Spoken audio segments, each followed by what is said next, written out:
Before you scroll, before you click away, understand this. What you're about to hear might be the one thing that changes how you see your entire life. Not tomorrow, not someday, right now, because there's a version of you silently losing control. Not in a dramatic, obvious way, but in small, invisible moments. Moments where you said, "I'll do it later." Moments where you listened to doubt instead of direction. Moments where your mind made the decision and you followed. And the dangerous part is, you didn't even notice it happening. You think you're in control. You think your thoughts are yours. You think your life is moving the way you planned. But what if I told you most of what you do every day is not a choice? It's a pattern. A pattern you didn't design. A pattern you never questioned. A pattern that is quietly shaping your future without your permission. And if you don't break it, it will decide who you become. This is not just another motivational talk. This is a confrontation. Because by the end of this video, you won't be able to unsee what's been controlling you. You'll start noticing the voice in your head differently. You'll catch the moments where you're about to give up, hesitate, shrink back. And for the first time, you'll have a choice. But here's the truth. Once you see it, you can't go back. You can't return to living on autopilot. You can't pretend you're not responsible anymore. So if you're ready to take control, really take control, then stay with me. Because this might be the most important conversation you ever have with yourself. There is something unsettling about realizing that the voice in your head, the one you trust, the one you follow, the one you rarely question, is not actually you. It feels personal, intimate even, because it speaks in your tone, uses your memories, carries your history. But if you slow down for a moment and really listen, you begin to notice a pattern. That voice is not creating in real time. It is repeating. Your mind is a pattern-making machine. It takes what you have lived, what you have feared, what you have been told, and it organizes it into narratives that feel stable and predictable. This is how it keeps you safe. Predictability reduces uncertainty, and uncertainty, to the mind, feels like danger. So it builds loops. It creates shortcuts. It fills in the gaps before you even have the chance to think consciously. And the more those patterns repeat, the more they begin to feel like truth. You don't say, "I'm having a thought that I'm not good enough." You say, "I'm not good enough." You don't notice the interpretation. You accept the conclusion. This is where the confusion begins. Because when a thought feels true, you stop questioning it. And when you stop questioning it, you start organizing your life around it. You hesitate before opportunities. You withdraw from challenges. You lower your expectations. Not because reality demanded it, but because your mind suggested it. And slowly, without realizing it, your identity becomes a reflection of your unexamined thoughts. But here is the deeper layer that most people never confront. Many of these thoughts are not even originally yours.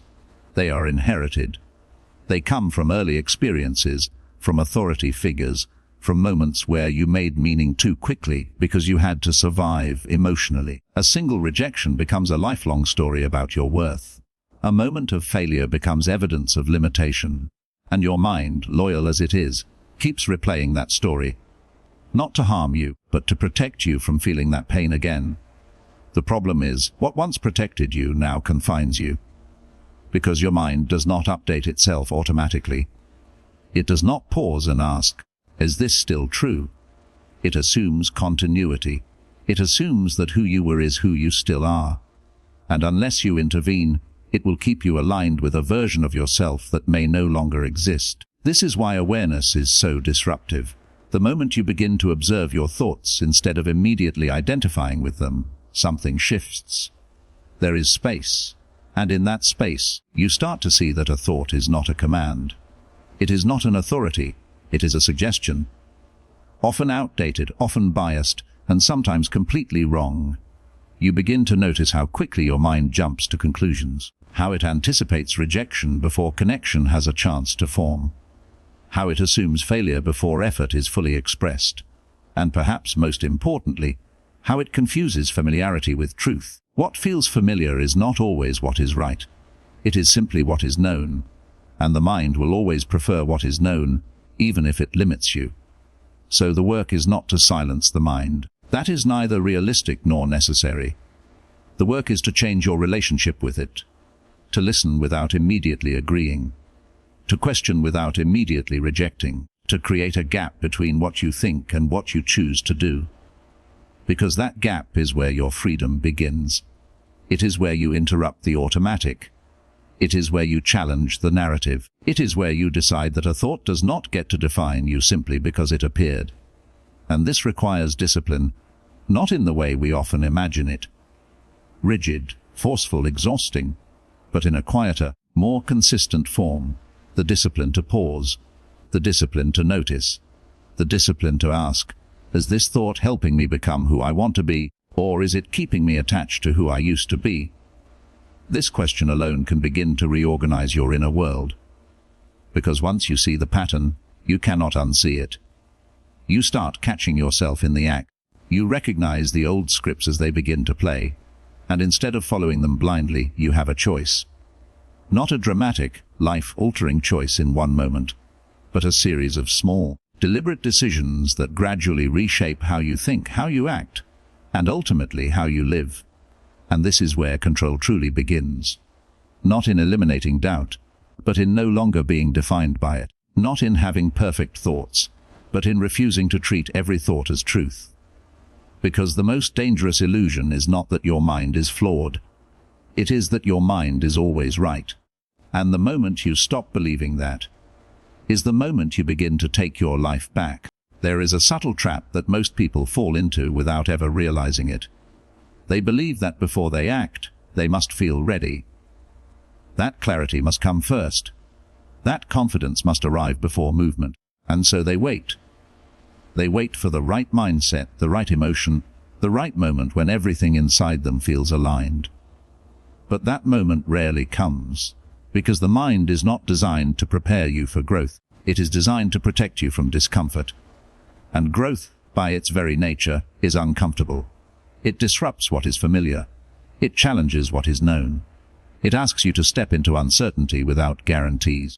So when you look to your mind for agreement before you act, you are asking a system built for safety to approve something that feels like risk. And the answer will almost always be no. But it doesn't say no in obvious ways. It doesn't shout or demand. It persuades. It rationalizes. It sounds reasonable. It tells you to wait a little longer, to gather more information, to be more prepared. It convinces you that hesitation is wisdom, and this is where control quietly slips away. Because the longer you wait for internal agreement, the more power you give to hesitation. The more you reinforce the idea that action must be approved by feeling. And over time, this becomes a pattern. You don't act because you're ready. You act only when you feel ready. And since readiness is unpredictable, your life becomes inconsistent. You move when it feels easy.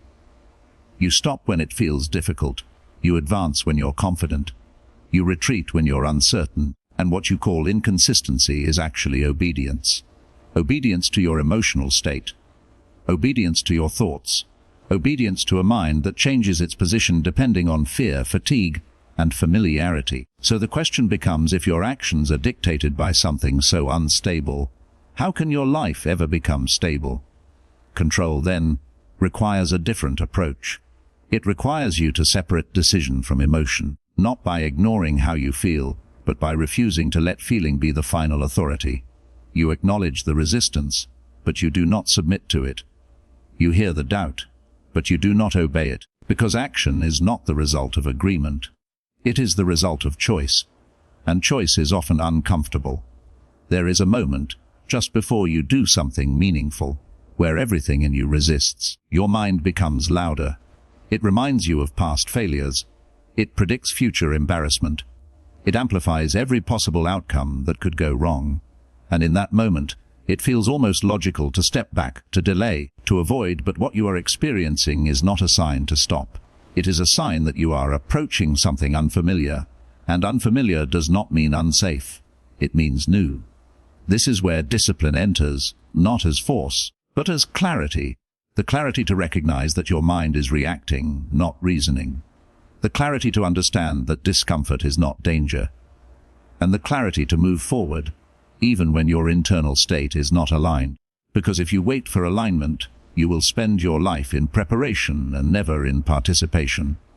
And participation is where life actually happens. It is where you gather real evidence, where you challenge the assumptions your mind has been repeating, where you prove, through action, that your thoughts are not always accurate predictors of reality. Each time you act despite resistance, you create a new reference point, a new experience that your mind cannot ignore, and slowly those experiences begin to reshape the narrative. Not because you argued with your thoughts, but because you showed them something different. You didn't think your way into confidence. You acted your way into it. This is the shift that changes everything. You stop asking, "Do I feel ready?" And you start asking, "Is this aligned with who I want to become?" Because the person you want to become does not wait for permission from fear. That version of you understands that hesitation is natural, but it is not decisive. It is present, but it is not in charge. And the more you act from that place, the more stable your behavior becomes. Not because your thoughts have disappeared, but because they have lost their authority. They are still there, but they no longer control the outcome. You begin to trust something deeper than your immediate reactions. You trust your direction, your intention, your commitment to growth. And from that place action becomes consistent. Not easy, not always comfortable, but consistent. And consistency over time creates a kind of internal certainty that no temporary emotion can disrupt. You no longer depend on motivation. You rely on decision. You no longer negotiate with resistance. You move with it, through it, beyond it, because you understand something fundamental: your life will not be shaped by the thoughts you agree with, but by the actions you take despite disagreement. And that is where control is reclaimed, not in waiting for your mind to support you, but in deciding that you will move forward, whether it does or not. Because in the end, the most powerful shift you can make is this: you stop asking your mind for permission, and you start giving yourself direction. There is a quiet tension that lives inside every person, and most of the time it goes unnoticed. It does not announce itself loudly. It does not demand attention. But it is always there, shaping decisions, influencing behavior, determining direction. It is the tension between comfort and growth. On one side, there is the part of you that seeks ease. It wants what is familiar, predictable, and safe. It values stability. It avoids risk. It prefers what it already understands over what it has yet to discover. This part is not weak. In many ways it is necessary. It is the part that protects you, that keeps you grounded, that helps you recover when life becomes overwhelming. But there is another side. A quieter, often ignored voice that pulls you toward expansion. It is less concerned with safety and more concerned with possibility. It asks more of you. It challenges you. It invites you to step beyond what you know and into what you could become. It is not reckless, but it is demanding. It does not promise comfort, but it offers meaning. And these two forces are constantly in conversation. The problem is not that they exist. The problem is which one you choose to listen to. Because the voice of comfort is persuasive. It speaks in a language that feels reasonable. It tells you that you have done enough for today, that you can start tomorrow, that there is no urgency. It reassures you that staying where you are is not failure. It is simply being realistic. And over time, this reasoning becomes convincing. You begin to associate comfort with intelligence, with self-care, with balance. And while all of those things have value, they can also become disguises, subtle ways of avoiding the very discomfort that growth requires. Growth, by contrast, rarely feels reasonable in the moment. It asks you to act without certainty, to move without guarantees, to invest effort before results are visible. It introduces friction into your life. It disrupts your routine. It exposes your limitations. And because of that, it often feels wrong. Not because it is wrong, but because it is unfamiliar. This is where most people retreat. They interpret discomfort as a signal to stop. They assume that if something feels difficult, it must not be right. And so they return to what is known, what is easy, what requires less of them. But what they do not realize is that every time they choose comfort over growth, they are reinforcing a pattern. They are teaching their mind that avoidance is preferable to expansion, that ease is more valuable than progress. And slowly, that pattern becomes identity. You start to see yourself as someone who hesitates, someone who delays, someone who almost tries but never fully commits, not because you lack ability, but because you have trained yourself to prioritize comfort over possibility. And this is where regret begins to take shape. Not as a sudden realization, but as a quiet awareness that something is missing, that you are capable of more, but consistently choosing less. That your life is not limited by circumstance, but by the decisions you make in moments of discomfort, because it is in those moments, small, ordinary, easily overlooked, that your future is being decided. When you choose to stay instead of step forward, when you choose to avoid instead of engage, when you choose what feels good now over what will be meaningful later. These choices do not feel significant in isolation, but over time they accumulate. They create a life that reflects your preferences, not your potential. So the question is not whether discomfort will appear. It will. The question is how you interpret it when it does. Do you see it as a warning, or do you see it as an invitation? Because discomfort is not the enemy. It is the signal that you are encountering something new, something that requires adaptation, something that has the potential to expand you beyond your current limits. And expansion always comes with resistance, not because you are incapable, but because you are evolving. So the work is not to eliminate the voice of comfort. It will always be there. The work is to put it in its place, to recognize that while comfort has its role, it cannot be the one making your decisions.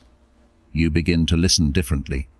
You hear the desire to stay the same, but you also acknowledge the pull to grow, and then you choose, not based on what feels easier, but based on what aligns with who you want to become. This is where maturity emerges, not in always choosing growth, but in being aware of the choice you are making, in understanding the cost of comfort and the value of discomfort. Because comfort gives you relief, but growth gives you direction. And over time, direction becomes more important than relief. You start to tolerate discomfort with more patience. You stop interpreting it as a threat. You begin to see it as part of the process, not a deviation from it. And in doing so, you build a different relationship with yourself. One that is not driven by avoidance but by intention. And from that place your life begins to shift. Not dramatically, not instantly, but steadily, because each time you choose growth you are reinforcing a new pattern. A pattern of expansion, of courage, of movement. And those patterns over time become your identity. You no longer see yourself as someone who avoids difficulty. You see yourself as someone who can move through it. And that changes everything. Because the life you want is not built in moments of ease. It is built in moments of decision. Moments where you choose what is harder now, so that your future can become easier, richer, more aligned. So when you feel that tension, the pull between what is comfortable and what is possible, pause and recognize it for what it is. It is not a conflict to escape. It is a choice to make. And the direction of your life will always follow the side you choose. Because in the end, you do not become what you wish for. You become what you consistently choose. So choose carefully.